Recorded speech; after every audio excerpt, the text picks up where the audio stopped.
20 counties, that's 2 more than I have, and I know how grueling and tiring and family sacrificing and everything else this is. So I applaud you for wanting to put your hat in the ring, sacrifice your families, sacrifice your business time and your leisure time and all the other things that you have to do to run for office. So let's give another round of applause for the 6 folks who got their hat.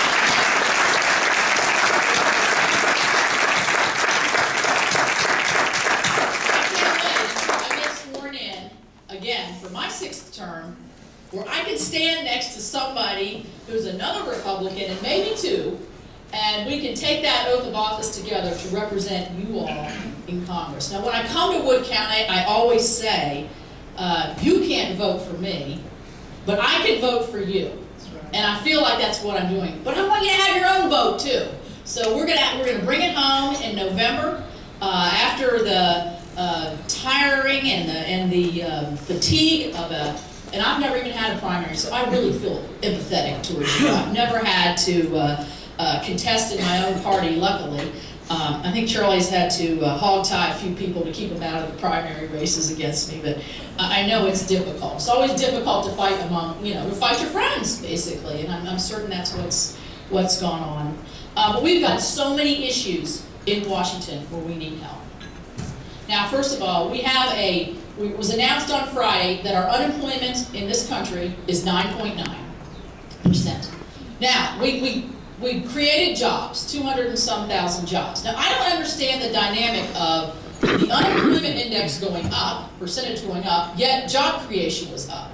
But let's not forget how many hundreds of thousands of census workers, temporary workers, that have been hired over the next 3 or 4 months.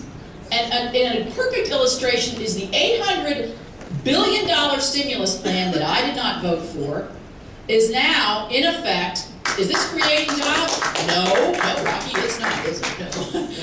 No, it's not. But the jobs that are being created in the 2nd Congressional District, when I looked at the zip code, where are these jobs being created or saved? The zip code was 25305, the state capital. The only jobs, the biggest growing sector in this country right now is government. Is this the kind of country and the kind of jobs that we want to create that are going to lead our children and grandchildren to prosperity? I don't think so. And there is no government program in Washington that doesn't need more money, that doesn't need expansion, that doesn't need a greater reach into our own lives than what this administration and this Congress has been putting forth over the last 3 or 4 years. And it's time to stop. Enough is enough. Yeah. And this election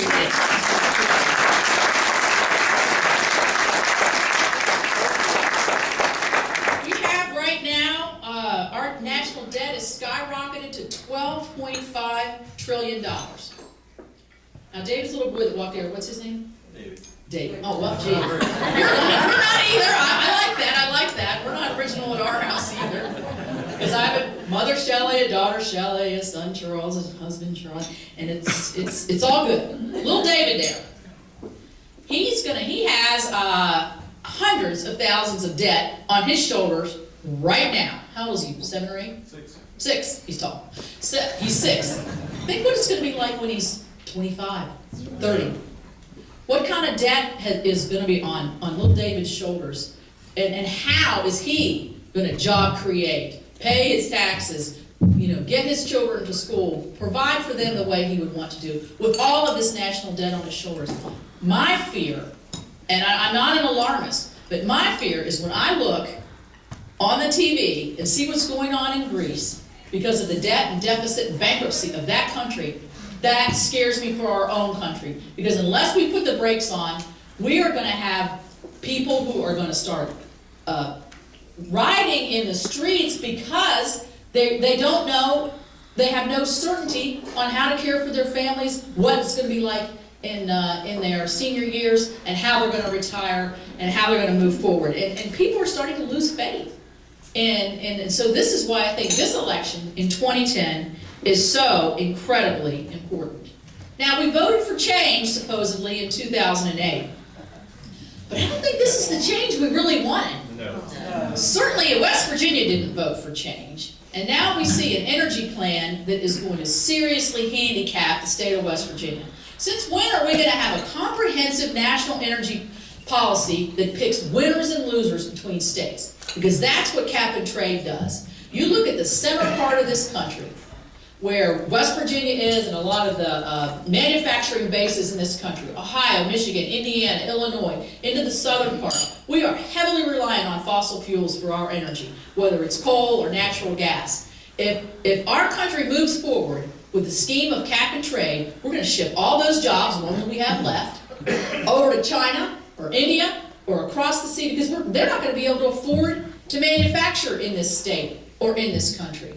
And I think we need an all-of-the-above energy plan that has clean coal, that has wind, solar, renewables. I know the tragic accident that happened in the Gulf is tragic, but we still need to continue, I believe, to look at offshore for our resources and use our own resources to not only eliminate or try to move towards eliminating our reliance on foreign sources of oil, but to also to encourage us to use our own resources until we get the research and development moved to a point we're not so reliant on these. And I think, the President and Speaker Pelosi and Senator Reid are bound to determine that we have to join a global agreement, which China won't even sign on to, or a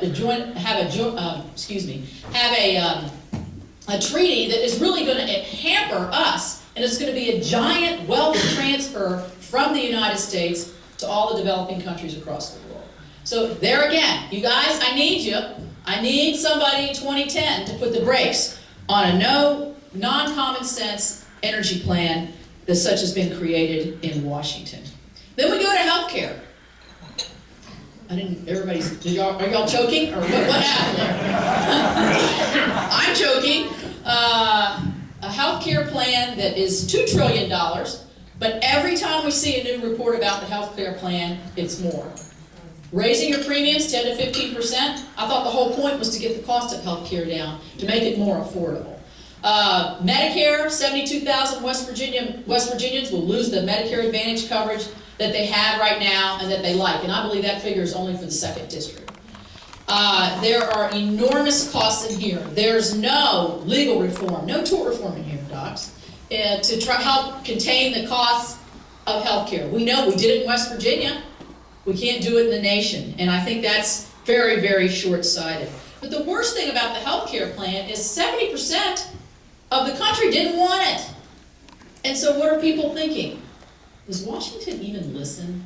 No. Do people in Washington pay attention to what American citizens want? To what their constituents? I mean, my phone lines were jammed. My email was jammed. Letters jammed saying, do not do this. Even from people who don't have health care. They were afraid of what this means for everybody else who has it, or even their ability to get it. And once they get it, what's it going to be? Is it going to be the government telling them when and how and where they can go to the doctor? Is it going to be the government telling them that the prospects of you surviving this surgery are such and such?